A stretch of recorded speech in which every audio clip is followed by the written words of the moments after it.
Chittoor district, ये सारा आंध्रा व रायलसीमा में आ गया।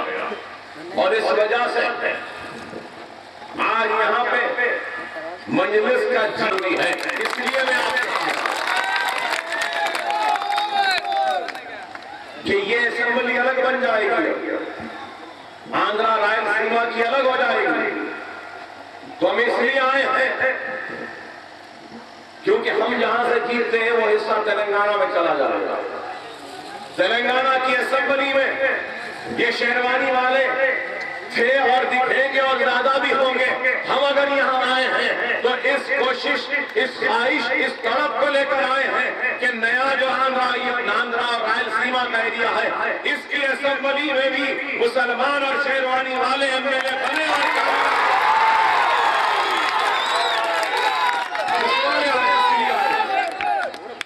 पहले हम आओ या नहीं आओ, लेकिन आंध्रा की असेंबली में आपके नुमाइंदे थे हम।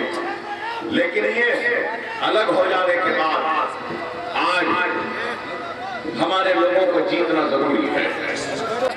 एमएलए है, कोई भी जमात के होने दो, अगर वो कोई मुसलमान एमएलए है तो हम नहीं चाहते कि वो मुसलमान एमएलए कमजोर पड़े या वो मुसलमान एमएलए डिस्टर्ब हो। लेकिन आप देखते हैं कि फारूक साहब इतने बरस से आपके नुमाइंदे रहे यहाँ पर। मैं उस बात में नहीं जाना चाहता कि काम करे नहीं करे, अच्छा करे बुरा करे, नहीं करूंगा। लेकिन ये जरूर कहूंगा, एक मुसलमान तो थे, लेकिन हालिया से दो इलेक्शन से वो कामयाब नहीं हो रहे। और उसके बाद तेलुगु देशम में अपनी जिंदगी गुजार दी। आज ऐलान हुआ कि किसी और को टिकट दिया जाएगा और उनको पार्लियामेंट में, ठीक है। लेकिन मैं आपसे कहूंगा कि आज हम आपके दरमियान में हैं तो लोग बोलेंगे जो असेंबली अलग हो रही है, क्या ये लोग आएंगे? हमारे पास कोई मुसीबत आई, तकलीफ आई, परेशानी आई तो ये लोग कहाँ आएंगे? हैदराबाद के ये बात भी बोलेंगे। मेरे भाई, हम हैदराबाद के रहे तो क्या, हैदराबाद में रहते हैं तब भी हम आपके साथ जुड़े हुए हैं, आप हमसे जुड़े हुए हैं। आपको हमसे मोहब्बत है, हमको आपसे मोहब्बत है, और वो मोहब्बत एक रिश्ता है। और वो रिश्ता है तो क्या है? कलमे का रिश्ता।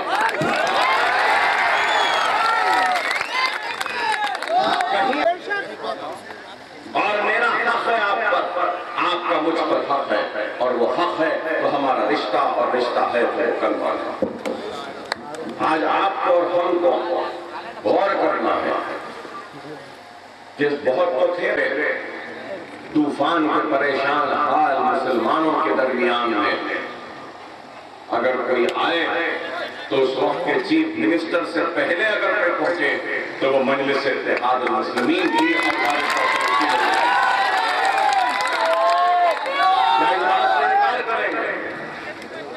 और एक आपके कर्नूल डिस्ट्रिक्ट में और आपके यहीं पर करीब में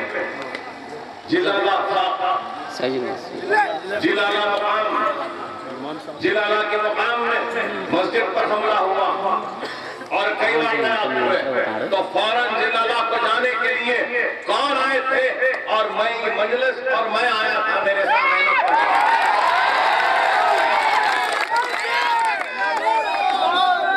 तो उस वक्त भी हम आए आपके दरमियान में।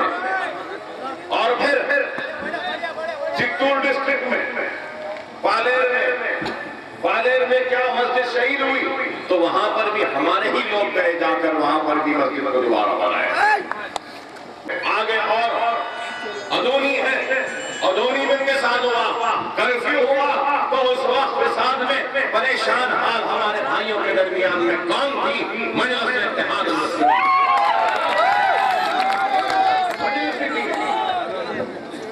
हर वक्त मजलिस में नई पार्टी नहीं है। नंदियाल में भी जब भी कुछ हुआ उस वक्त अल्ताफ हैदर रजवी साहब यहाँ पर आए। अरे हम ये नहीं देखते कि यहाँ से हम जीते हैं या हारे हैं। हम यही नहीं देखते कि यहाँ के लोग हमको वोट दिए या नहीं दिए। हम ये नहीं देखते कि यहाँ से कॉर्पोरेटर हमारा जीता या नहीं। हम ये नहीं देखते कि यहाँ से हमारा एमएलए है या नहीं। हम ये नहीं देखते कि यहाँ से हमारा एमपी है या नहीं। हम ये देखते हैं कि यहाँ पे हमारा भाई है या नहीं है।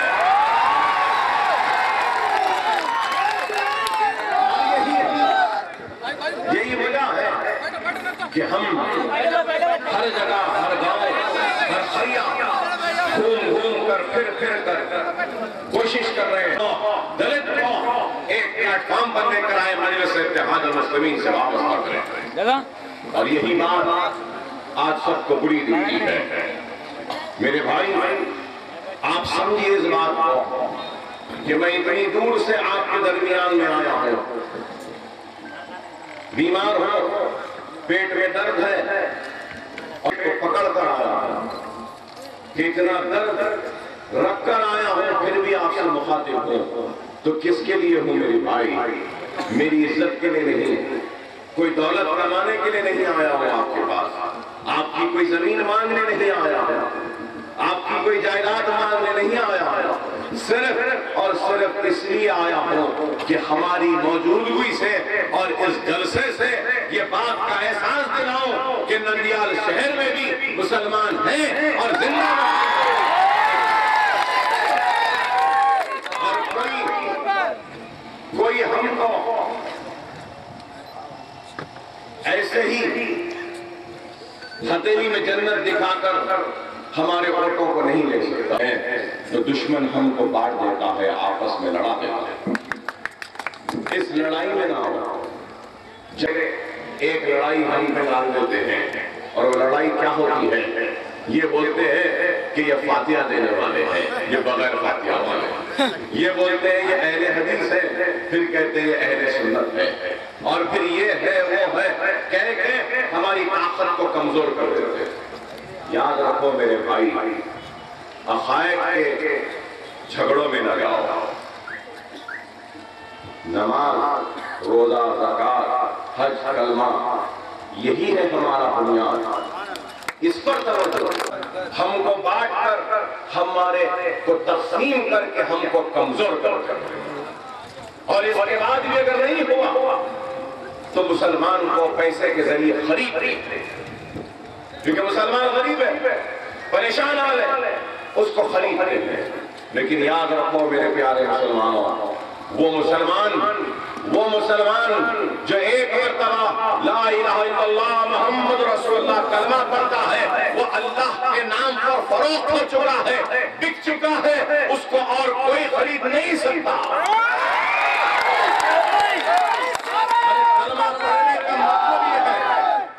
कलमा पढ़ने का मतलब ये है कि ये इंसान बिक चुका है अल्लाह के नाम पर, रसूल के नाम पर। तो फिर उस मुसलमान को अगर कोई खरीदता है तो बहुत अफसोस और शर्म की बात है। जिंदगी में मुसीबतें तो आती हैं, परेशानियां आती है, हाथ उठाकर दुआ करो अल्लाह से।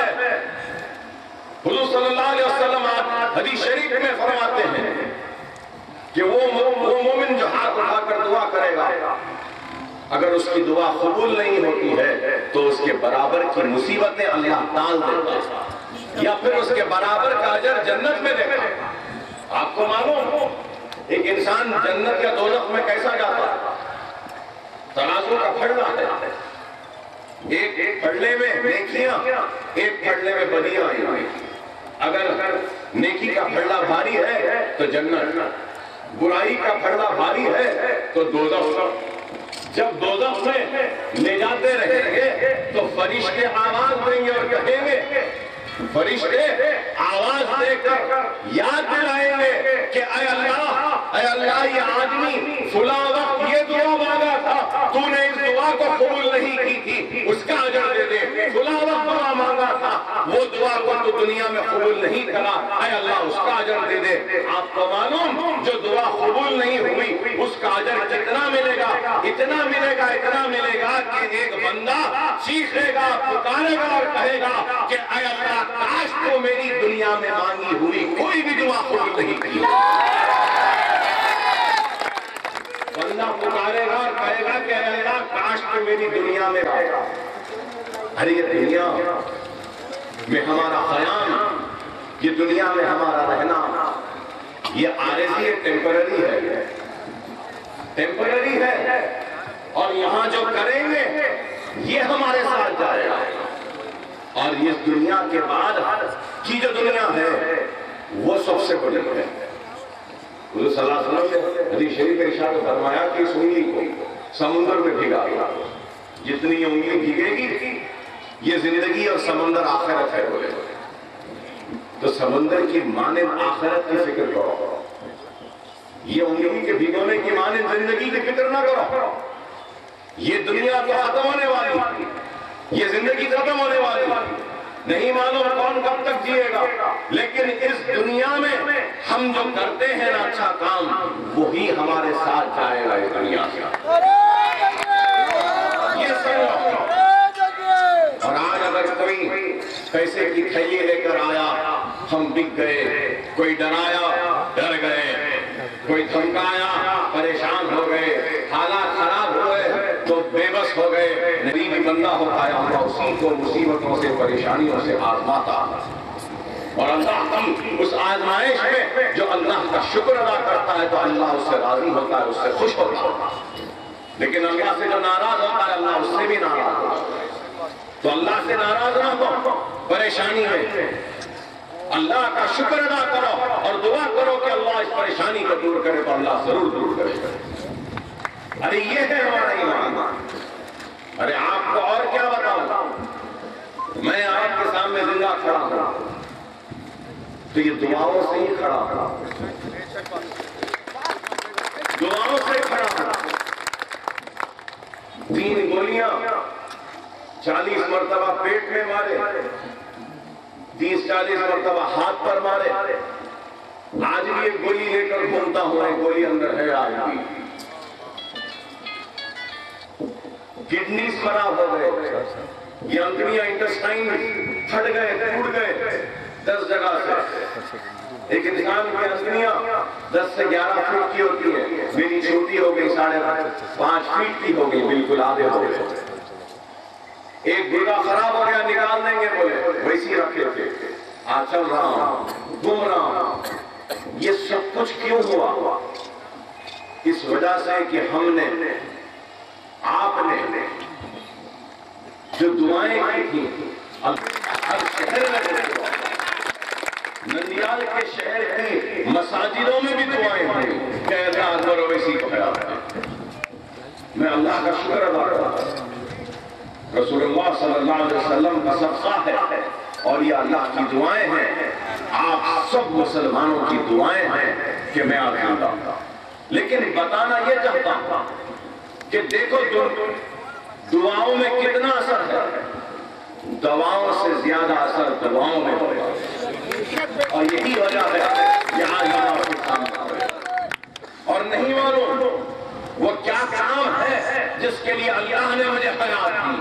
शायद हो सकता है कि अल्लाह ने मुझे नंदियाल को आने के लिए भी हयात दी थी होगी। आंध्रा और रायलसीमा के मुसलमानों की खिदमत के लिए मुझे जिंदा रखा है। नहीं मालूम, अल्लाह ही बेहतर जानेगा। जहद में इसी जुस्तजू में यही ढूंढता हुआ निकल जाता हूँ कि अल्लाह तू मुझे बता दे कि किस वजह से तूने मुझे हयात दी। और हर काम को यही सोच कर करता हूँ कि शायद ये काम है जिसके लिए अल्लाह ने जिंदा रखा, शायद वो काम है कि आज पहले से ज्यादा हमारे नुमाइंदों का कामयाब होना जरूरी है। देखिए, अगर मैं यहाँ ठहर कर तकरीर करूँ तो बहुत अच्छी तकरीर करूंगा, बहुत ज्यादा तकरीर करूंगा, नारे लगाएंगे, आप चीखेंगे, चिल्लाएंगे, और तकरीर करूंगा, और चीखेंगे और चिल्लाएंगे, और मैं तकरीर करूंगा, मेरे हलक से खून निकलेगा। ऐसी याद रखो, मैं चाहे जितना भी चीखूं, आप चाहे जितना भी चीखो, एक थोड़े दूर तक जाके हमारी आवाज दम तोड़ दे। मैं कितना भी चीखो वहां आगे तक जाएगी, आप कितना भी चीखो और दूर तक जाएगी। लेकिन याद रखो,